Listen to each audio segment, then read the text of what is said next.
Okay,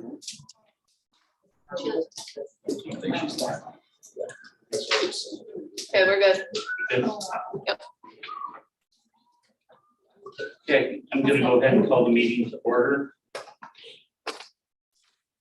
Tim Hand, Yes. Keith Gordon, Bev Evans, here, Ben Baker, Fred Grusendorf, Here. Josh Shannon, Present. Eric Knapp. Here. If we could stand and say the pledge of allegiance. Pledge allegiance To the flag of the United States of America, and to the republic for which it stands, one nation, under God, indivisible, with liberty and justice for all.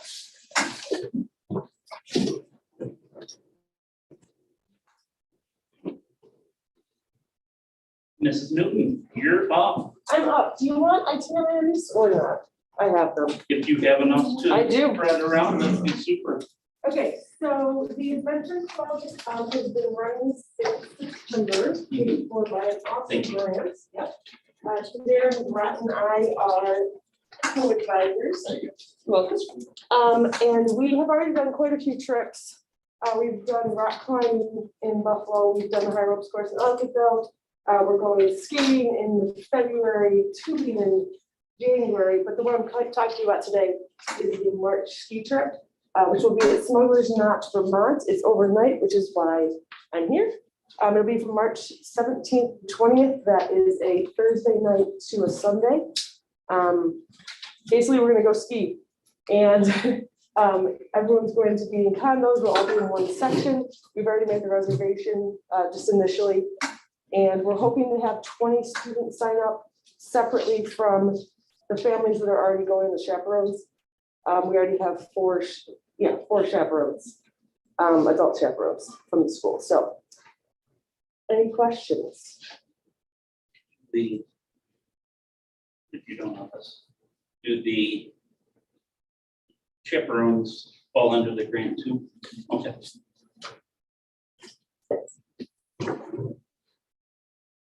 Any questions for staff? Snowboard. Oh, yeah. I know, I say ski trips not a I know, skier, I know. but yeah, snowboards are definitely allowed. Smugglers, last time I was at Smugglers Notch was 2006. Took used to take ski trips for students there. What's nice about it is there's only day skiing, so you don't have night skiing. But they have everything from indoor pool, hot tub, to tubing, to ice skating, to there's like a teen club with an arcade. And there's a ton of activities where when you do a ski trip like this, sometimes the evenings can be the most challenging because there's nothing to do. This place is, and it's all close and encompassed in this. Yeah. Right there. So it's a great safe place. Is it Burlington? Is it Burlington? It's Smuggler's Notch. It's just outside of Burlington, about half an hour more than that. So, yeah, it's a beautiful area, great opportunity for kids to go see a different state that they've never been to. And the skiing there is phenomenal. Beautiful.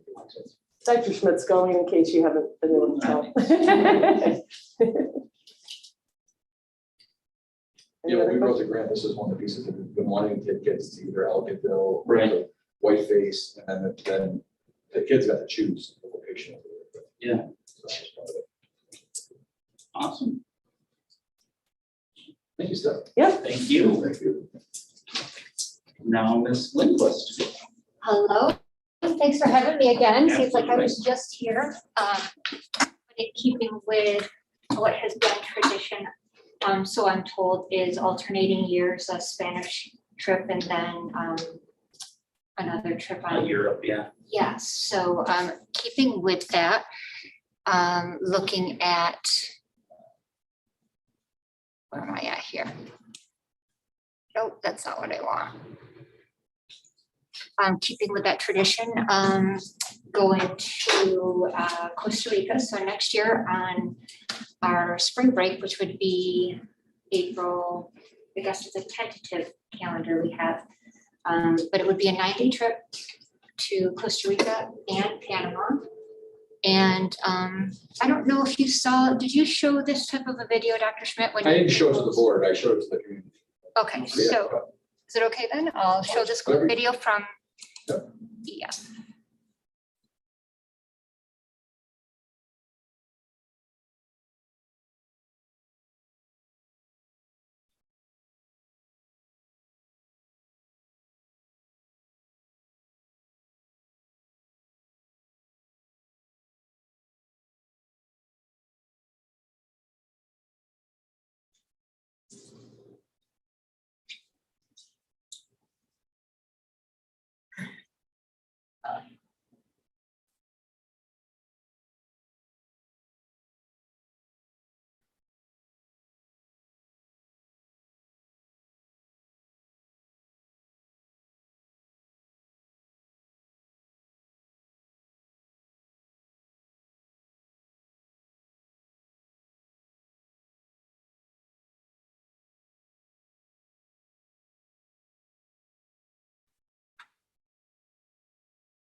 So man, could you just hit admit for our other board members trying to join right now?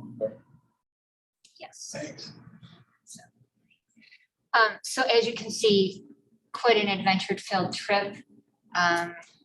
While doing all of those activities though, however, immersing them in the culture and really doing what we can't do in the classroom, you know, taking them to those places and just a phenomenal opportunity.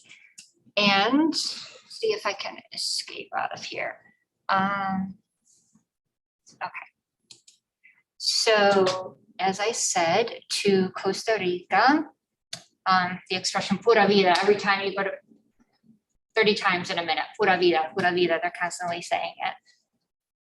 Amazing, amazing adventures to be had, and in Panama. So we would go to Costa Rica for the first 6 days, on the 6th day, then fly to Panama and have the amazing opportunity to go and see the Panama Canal. Like I said, amazing opportunity. Just some of the highlights, the Arenal hot springs, lots of activities, kayaking, whitewater rafting, zip lining, snorkeling, so many things. Did you say horseback riding? No, Okay, we don't I just want wanted to make sure they packed their, the mayonnaise. yeah. I don't think there will be horseback riding, no. I've heard stories. Yeah. Yeah. Like I said, the Panama Canal. And this is one of the additional things that I chose to add on, a folklore dance dinner type of a show. And as I said, April 2023 over spring break, the prices, of course, as we've used EF before, and it includes basically everything. They have added, as I'm sure Dr. Schmidt told everybody with his trip proposal, that it includes, now they have a COVID protection thing that they've really updated it to make sure that everybody is as safe as possible, and the refunds and everything that are available to them for everything COVID related.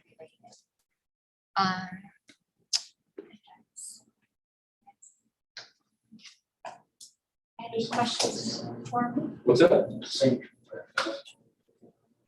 It was similar, minus the Puerto Rico part, or the Panama part, yeah. There was also an option to add 3 more days onto the trip to take us also into Colombia. And I talked about with this with Dr. Schmidt about that a little bit. That'd be a 12-day trip. It's a little bit longer. It'd be us getting on a plane, yet another plane and flying. It'd be an amazing opportunity. But then the cost goes up, I think, for students like $800. So I thought this would be. Has there been any discussion? Because I know like Sarah Horn works with Charlie on the Super Rush for Genesee Valley, doing a lot of the Europe trips together. Has there been any discussion about reaching out to maybe one of the other local Belfasts or the Cubas to other Spanish programs to try to maybe lower the cost for all the kids? There has been a preliminary discussion just between Dr. Schmidt and me, and knowing that if we were to do that, we really need to be on the same page with regards to all of our expectations. Right. And I have a few colleagues in Friendship. I don't know the teacher in Belfast, but actually the students brought that up, Belfast, and I'm certainly open to that. I don't know. I'd have to look into seeing how much that would bring down the cost. What I found is the process that down. Yeah. Okay.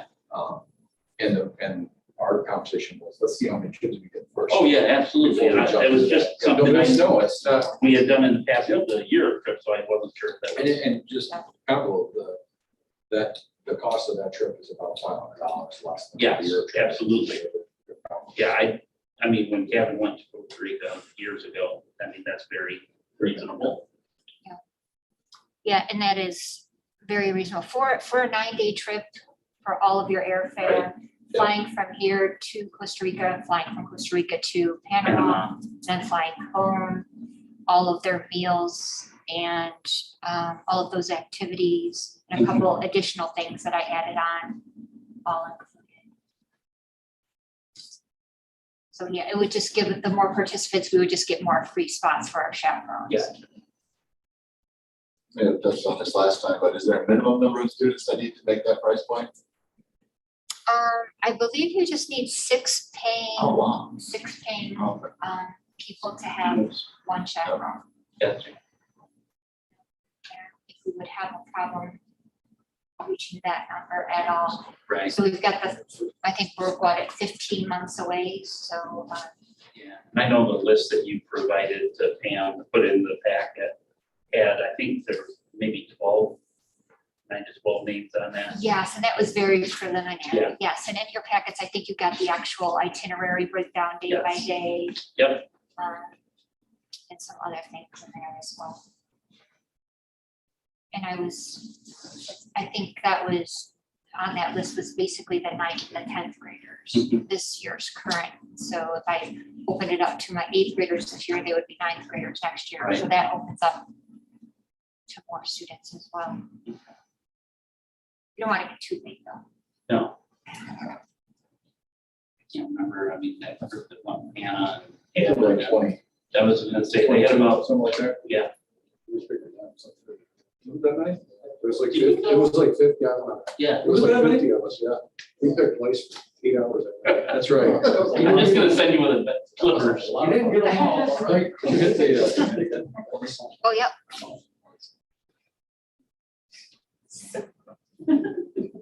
Any other questions? No, I like it. Kids are excited. They're excited about New York in a couple months. They're excited Yeah. about this. There's lots of opportunities. I'm excited to be able to share that with them. Thank you for doing it. Thank you, absolutely. Absolutely, my pleasure. A lot of work, but it's absolutely a pleasure for sure. Okay, Can you just like stop share, stop there? Right?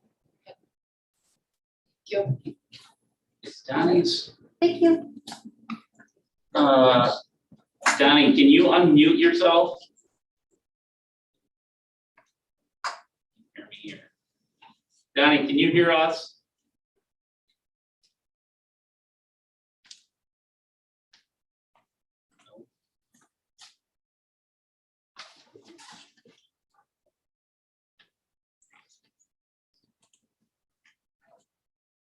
You hear us, Donnie? Guessing no. Yeah, you just need to unmute yourself. He probably.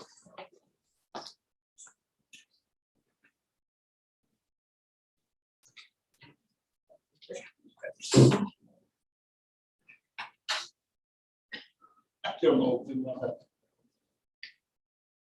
Do you see the red microphone on there, Donnie? You gotta unmute, you gotta hit that red microphone. You're moving the mouse, so it'll come up. Thank you so much, guys. Thank you.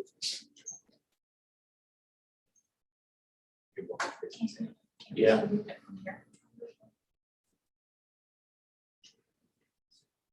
All right, as he's working on that, I'm gonna go on and move on to the approval of the minutes of the December 13th meeting as submitted. The motion. Val? And Fred? Questions on that? Any additions, deletions, subtractions, amendments? All those in favor? Aye. Opposed? Motion carries. I was looking, I didn't see him make a motion one way or the other. You're still trying to figure out how to do it. Can't do that. I was gonna say, Donovan, yeah. You just click on that bottom one. The one on the bottom. Donald.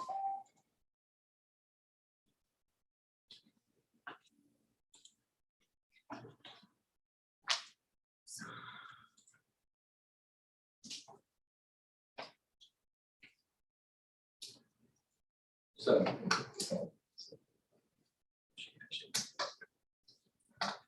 Type them a message.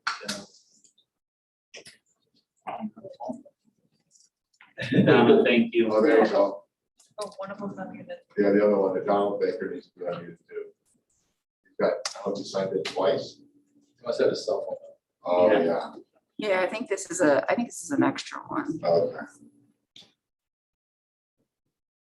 Looks like he's doing- He said he can hear us. I think. Yeah, you can hear us, but we can't hear you, Don. Take your headphone, unplug your headphones and try it. Oh, wait a minute, I'm plugging it on what? Sometimes headphones. No, I don't know. Yeah. No, he's definitely muted. I don't know. Donnie, when we vote, if you want to raise your hand, yay or nay, we can do it that way. I'm not sure. Thumbs up or thumbs down? Give the green card right there. Yeah. Going on, I'm gonna let Erin do her report. I don't have much tonight. I'm plugging away at the budget. Still haven't received the executive budget numbers yet, but we're hoping to get them by the work session. I'll go through those with you hopefully. And we also have an opportunity to refinance one of our bonds. So I'm gonna be sharing that with you as well at the work session, so. There's a good opportunity for some savings there, so. Multiple millions. Or interest 21 cents. Yes. Yeah. Yes. I like that. All right. I'll take a motion in a second to approve the treasurer's reports. I got Josh and Fred with the second. Any questions on the treasurer's reports? All those in favor? Opposed? Carried. Got you done. Motion and a second for the warrant reports. Donnie's making the motion. Can I have a second? Josh? Any questions on the warrant reports? All those in favor? Opposed? Motion carries. Need a motion to approve the revenue status and appropriation status reports.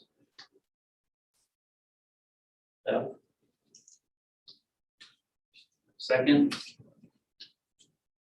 Eric? Any questions on the status and revenue and appropriation status reports? All those in favor? Opposed? Motion carries. Moving on to the consent agenda and general action items.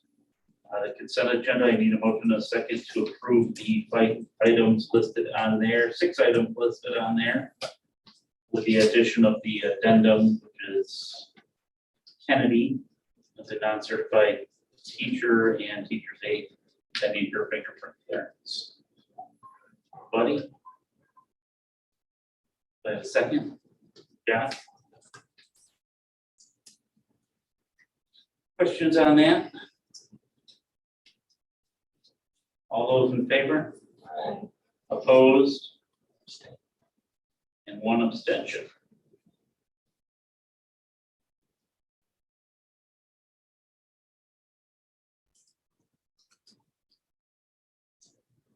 Motion carries. Under personnel action items, I need a motion and a second to accept the resignation of Thomas Singo as the middle school choir advisor, effective July 1st. So Eric? Second? Deb? Questions on that appointment or resignation?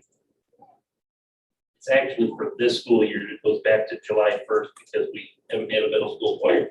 Right, and he resigned. We appointed earlier this week, so. All those in favor? Opposed? Motion carries.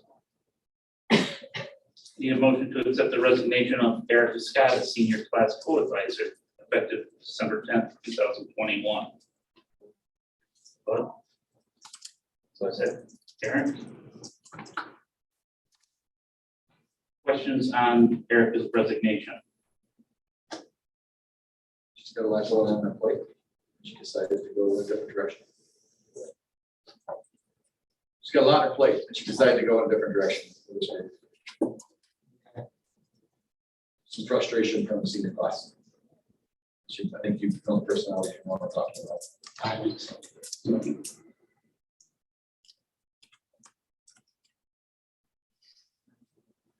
Are you comfortable doing it by yourself? At this point, Okay, at this time. okay. We've had a couple conversations. I can- So I think we have a tentative plan that we discussed literally just before the start of this meeting as an idea. I would not anticipate an overnight senior trip if I was in your shoes as a board. I don't think I would approve one right now. It's too bad because there are good kids There are. in that class. But right now, after hearing some of the stuff that's been going on, Can we sort them out? I couldn't. I'm planning on meeting with the officers Good question. and those We're looking who at fundraise. Yeah, So, which is about 8 kids, to be honest. Yeah. It's about 8 kids. I plan on meeting with them and giving them their options. Go from there. It's been an ongoing struggle since they come up through as far as who was involved and who wasn't involved. Unfortunately, many more were not involved. then Were involved, so. I don't want to take away from kids who are involved. exactly. I mean, you've got some really good kids in that Absolutely, class. it's just, it's a struggle to get these guys to get anything accomplished. Yeah. That's where this is coming. Yeah. And there's a lot on her plate as well. So that being said, I have a motion and a second. All those in favor? Opposed? Motion carried. I need a motion to appoint full-time cleaner Sarah Morrison, effective July 11th, to 10-month probationary period. Brett? Second? Yep. Thanks, Sarah.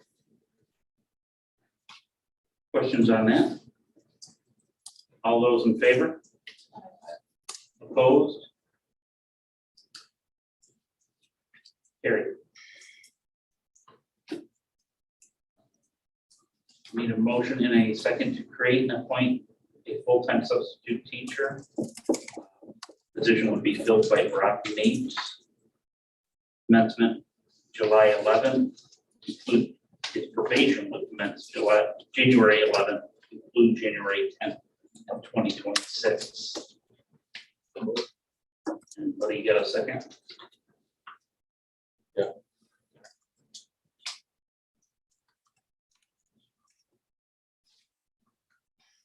Questions on that appointment? All those in favor? Opposed? Motion carries. Brock is here. I want to welcome him. Brock, thank And you. say Congratulations. Congratulations. Excited to have you join the team. Absolutely. It's nice to see somebody come back to home base. I need a motion and a second to accept the resignation of William Horton as business technology teacher due to his retirement. His retirement will take effect February 28th, 2022. Bud? Second? Yeah. Questions on Bill's retirement? All those in favor? Opposed? Motion carries. Need a motion and a second to, no wonder they're all here behind me. Sure. I see that. Ratify the GBAA contract. It's a 5-year contract between the school and the Administrators Association.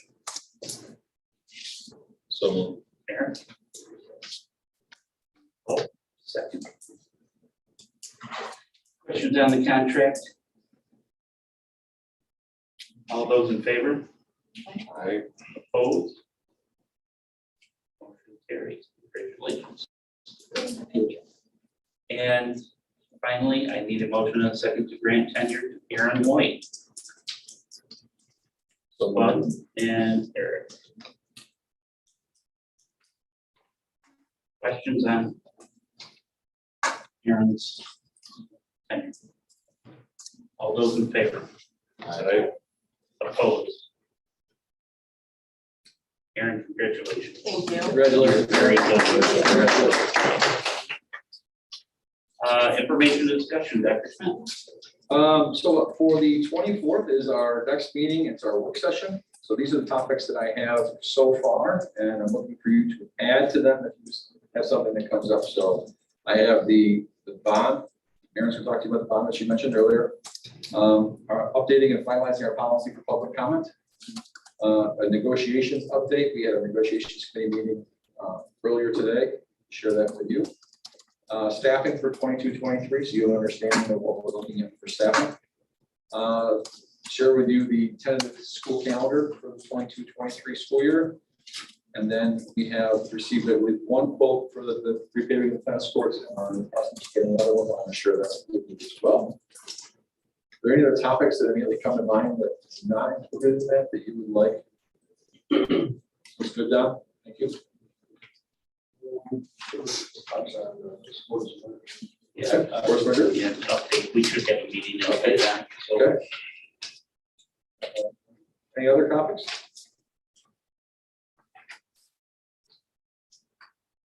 We'll be meeting on Valentine's Day this year, so I'm sure we'll be sharing the love.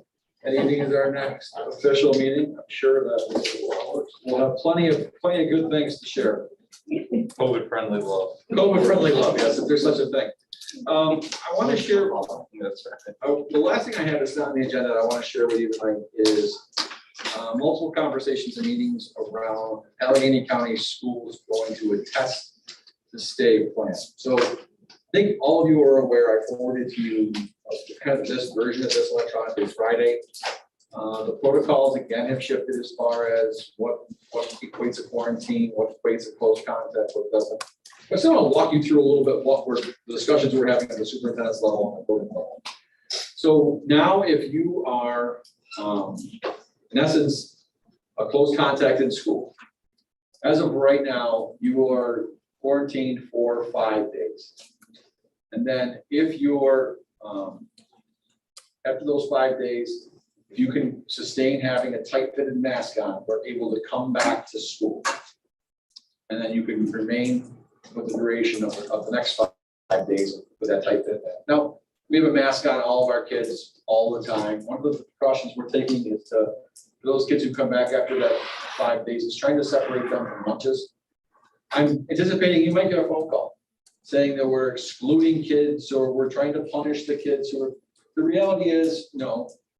For the duration of time that they're eating lunch and the time that they're eating the food, we're putting them in an alternative location and spreading them as much as we can, trying to minimize them, in essence, if they become positive, exposing other kids to future quarantines. And as soon as they're done eating, they're able to go back, or like with our kindergarten group today, they had a special reward. They were watching Encanto, the Disney movie during the time period. So we're trying to take those precautions when we bring kids back. What you have in front of you is a tentative testing to stay plan.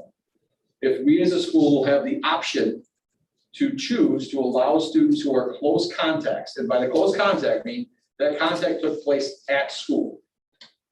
If it takes place at home, you're subject to the quarantine rules. But if it takes place in the school building, in the school setting, what that means is if Tim's COVID positive, I'm sitting here for 10 minutes or more, I'm a close contact. Even masks.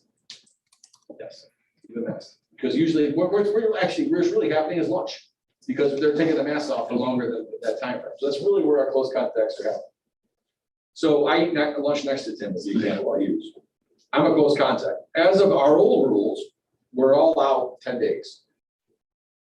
New rules now are that today's day 0, we identify the Tim's positive. If we adopt this protocol tomorrow morning, my mom could bring me to school. That's prior to school. They come to school, Oh, we're gonna meet them, we're trying to figure this out, we're thinking the bus garage. We're gonna meet them, we're gonna give them a COVID test, a rapid test. Moms, they gotta wait with mom or dad for 15 minutes. If that test is negative, they come into school. They're allowed to ride the bus home. However, there's no extracurricular activities.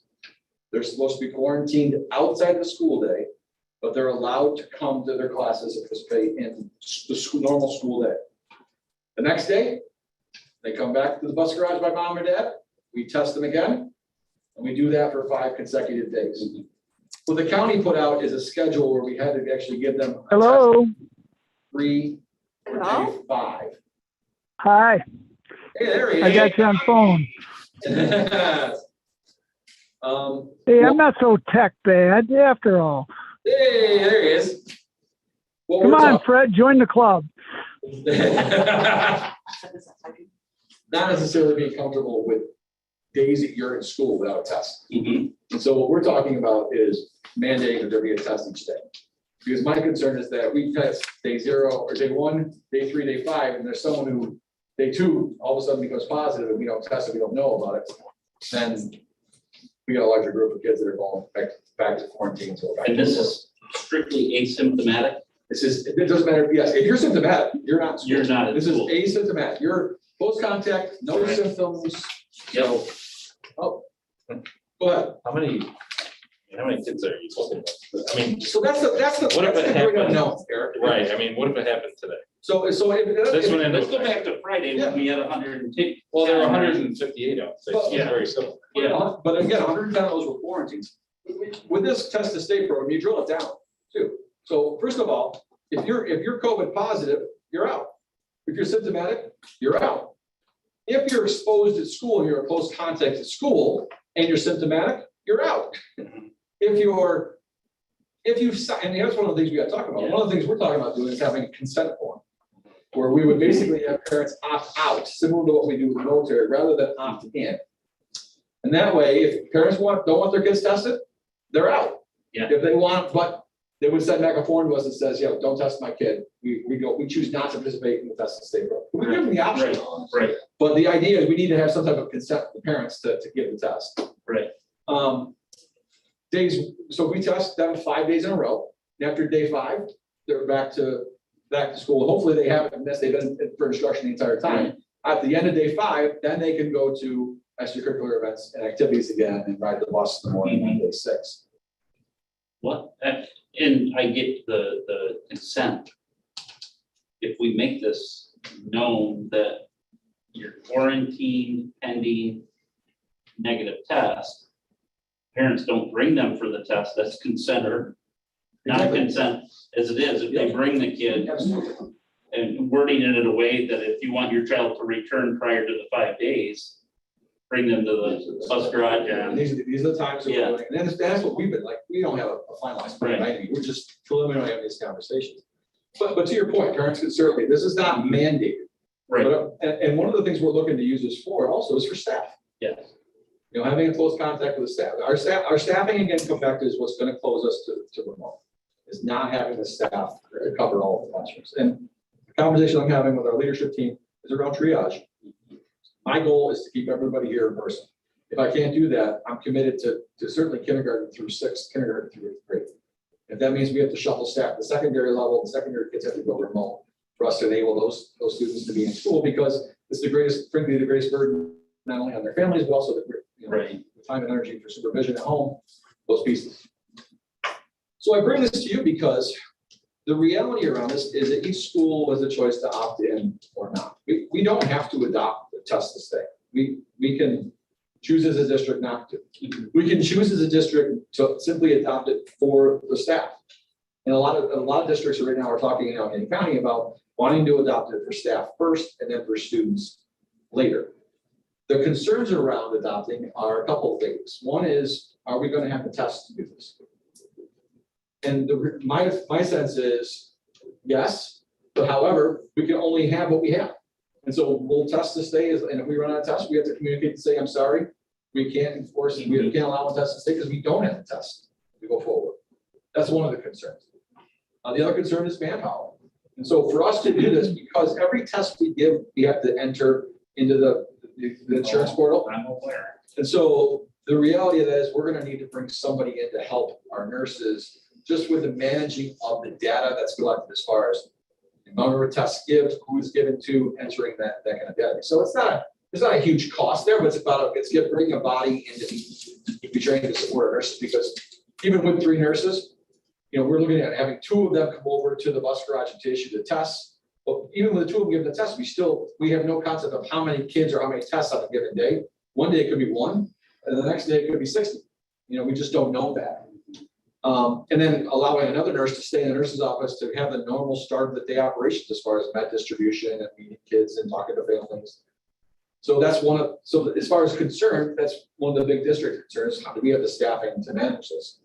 You know, go ahead. This is only for asymptomatic. Asymptomatic in school Numbers context. Probably. Yeah, I don't know. That's what I'm wondering. how We just big don't know. it That's is. the hesitation, is that we don't know how many kids that is at this point. And again, I think it will vary. It'll vary every day. And the only thing it really gains, I mean, they do get to stay, you know, which is good. They get in-person instruction. Right. Instead of just being booted out like they are now. And frankly, for some of our kids, they have two warm meals and a snack. Yeah. They have a safe place to be every day that's heated, it's warm. They have adult supervision all day long. You know, obviously, we all want kids to be in school as much as possible. It would just be very interesting to get it, you know, start at numbers. I like the idea of starting out with staff. Yeah, just try that for a little bit. Yeah, and I like the fact that as long as this isn't a mandatory, we're Yeah, requiring right. kids to do this, Yeah. then I don't see the hurt in offering. Now, 5 There's days, no- you're there's no saying, mandate. Right, No, right. no. And that's the thing, I don't think we as work would ever mandate No. anything like that, but if offering it, I think it's to the schools and to the kids' best interest. That's my thought. Yeah. so 5 days, I mean, so you test kid Wednesday, Thursday, Friday, they have a test Monday, Tuesday also negative, so that's. So one of the challenges we face now is that with the move to a 5-day quarantine, is it takes a day or 2 to get kids onto our quarantine classrooms. And so we're getting it's day 2, day 3 to get them in. They're getting a day or 2 of instruction on those 5 days. Right. Versus if they're able to test to stay, they're able to be in the classroom. And let's be frank, the quarantine classrooms are not our teachers teaching our curriculum to our kids. There's so many of those ancillary supports that the school provides that are not provided during those components. So, yeah, I bring it to you is to let you know, these are the discussions we're having behind the scenes. Certainly, Kristen and Rita are a part of the conversation. And when if we develop a protocol in this direction, Willie will also be a part of that discussion. Jeff LeBenny as far as the consent form, Jeff Babbitt. What is, and only because she does a lot in that health realm, is Ann doing at this point? Ann has been supporting nurse's office a lot. Because, and I only say this because, believe me, my wife does it 3 days a week, and she spends all night putting the data in the data input would be something I could see in Ann's wheel. And that's one of we haven't gotten, I was talking about people, we haven't gotten that far as to who to do what to where. Frankly, I wanted to. I would just be, I guess what I'm saying is when you're talking about adding staff to support it, using staff from within the Absolutely, if we can, district. I think, and we always look at that first, if Yeah. we can, we don't look out externally first. What I wanted to do is to make sure that I brought this to you, if the timing was good with the board meeting tonight. Yeah. To make sure that there wasn't some kind of severe opposition that I didn't anticipate. Yeah. That as we're starting the discussions around planning, and then all of a sudden we get the rug pulled out from us because as a board, you said we can't support this. Right. No. I didn't anticipate that, but I wanted you guys to have the option, kind of right of first refusal with this as we go forward. Yeah, this is for unvaccinated. So if you're vaccinated, this doesn't. Vaccinated, unvaccinated, anybody, right? Asymptomatic, close contact. Well, even if you're vaccinated? So if you're vaccinated, there's no quarantines anymore, but they just changed the rules on what fully vaccinated means. Yeah. So you're fully vaccinated if you're 18 years of older and you have you're eligible for the booster shot and you've got it. So if you're 18 years and older, you've gotten both the first 2 shots, you're eligible for the booster, but you didn't get it, you are no longer considered fully vaccinated. If you're not yet eligible for the booster shot, you're still considered fully vaccinated. That makes sense, right? If you're That's only for eligible, 18 and over. Like, for 18 and my over. daughter's vaccinated, but she's not old enough to get the Right. booster, so she's She's good. fully, that's for most of our kids 18 and under, they're considered fully vaccinated because they're either not eligible, if they've gotten the 2 shots, they're vaccinated. That's the challenge with our staff is that piece that's in there, we have to start looking into the conversation around who's fully vaccinated, and who's not. Yeah. So, Again, but it gets, again, so even if they are fully, if they're under 18 and they've been vaccinated, this still applies to them. does. So even if they were fully vaccinated, they wouldn't be quarantined anymore. And it really, It's just. probably most significantly affects our littles. Because they can't get any of Well, that. here's the reality too. Our pre-K kids can't keep a mask on. I mean, so that's one of the, if our pre-K kids get, when they get close contact, they're gonna be a 10-day quarantine. It's just the reality of it. Because they can't, as much as we want them to, they can't do it. Yeah. And again, they're on the floor all the time. They're so. Yeah. And our kids have done, particularly our elementary kids are doing, I think, a much better job of just, this is who we are, this is how we operate. Not that our secondary kids aren't, it's just, we have a higher frequency of, I think, in middle and high school of our kids who may willfully disregard the mask obligation in school than we do at the elementary level. Certainly, we've been working with our teachers because there's some frustration about a lot of times. We're repeating ourselves to pull your mask up over your head, myself included, when we walk down the hall at this conversation. So I bring this to your attention. I just wanted to hear if there was some kind of severe opposition to this. This is in its infancy. I have I've had a meeting Friday, this morning. I got another meeting tomorrow with the superintendents in the area, trying to sort through this as to the best way to implement it. More to come on this. And so I just wanted you to hear kind of, this is the things we're looking at. And with that, that's what I have. Is there anything else that you have for me? Along the lines of information discussion. I'm still getting questions on the cars. I know. They just put And out I keep- something saying that it's really out of school district hands. Right. This came from EBT, but they are still some hands that it's the school district. So there's, the last I heard, it was through January 31st. And then another extension, but it would be surprised. Okay. And I'm just, that's what I'm hearing. No, I get it. appreciate it. We appreciate you. I can't even call. I know. Yeah. All right. I will entertain a motion to adjourn. If there's no other business. That. Second. Ready? Thanks, Donnie. Sure. What's the temperature? I was 83 today. I say it was 17 here. I can. All right. All those in favor? Aye. Opposed? Hi. Motion carried. We are adjourned. Thanks, Don. Enjoy the weather. Yep. Thanks, Tom. All right. Good night.